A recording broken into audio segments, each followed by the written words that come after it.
欢迎收看6小时的财经快讯。首先是 Rite Aid 的贷款人要求减少首席执行官 Stein 提出的2000万美元薪酬，以资助该公司退出破产保护。此纠纷源于债权人对公司退出破产后流动性是否充足的担忧。接下来，受技术支撑，油价连续第2日回升。此前，欧佩克加计划重新向市场输送石油，引发了一周开盘时的抛售。接下来，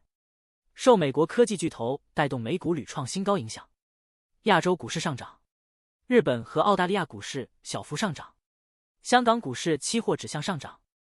美国股市期货持稳，标普500指数今年第25次创下收盘新高。接下来这条 ，Stand with Crypto 倡导组织会员人数突破100万，反映出加密货币用户日益增长的政治影响力。该组织的目标是制定有利于加密货币的监管框架，避免更严格的合规要求。接下来这条，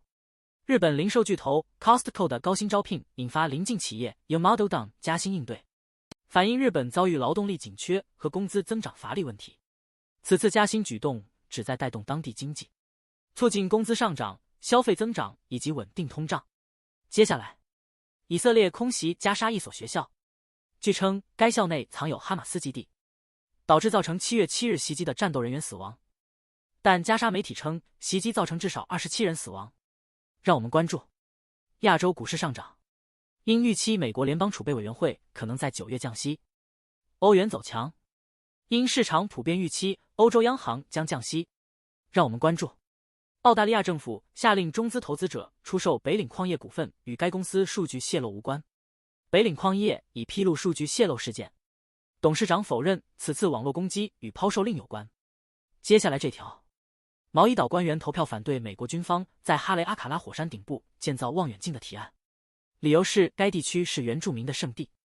且军方尚未清理此前发生的燃料泄漏事故。下面这条，美国司法部和联邦贸易委员会达成协议，将调查微软、OpenAI 和英伟达在人工智能行业中的主导地位。司法部将主导对英伟达的调查，而联邦贸易委员会将审查 OpenAI 和微软的行为。两家监管机构在过去1周达成协议，预计将在未来几天内完成。下一条，2024年年初，太阳能占美国电网新增电能产能的 75%， 创下季度纪录。其中，公用事业规模的太阳能新增最多，受益于面板供应增加和促进清洁能源的政策。美国的太阳能产业在今年前3个月新增产能 11.8 吉瓦。下一条，印度股市预期将连续第2日上涨，因为印度总理纳伦德拉·莫迪在2名关键盟友的支持下，有望获得第3个任期。接下来 ，ARM 凭借高通的骁龙芯片进军 PC 市场，挑战英特尔和 AMD。微软采用 ARM 芯片用于其 Surface 设备，这表明 ARM 与微软 Windows 平台的关系有所改善。ARM 芯片在性能和电池续航方面表现出色，可能成为 PC 市场的竞争对手。让我们关注苹果将于6月10日举行全球开发者大会，预计将宣布 iPhone 上的生成式 AI 新功能，但分析师认为这不太可能在今年带来 iPhone 销售热潮，因为用户更看重硬件。最后这条是 Salesforce 在伦敦设立首个 AI 中心，专注于 AI 创新与技能培养，旨在帮助客户安全可靠地使用 AI 技术，促进 AI 技术向善发展。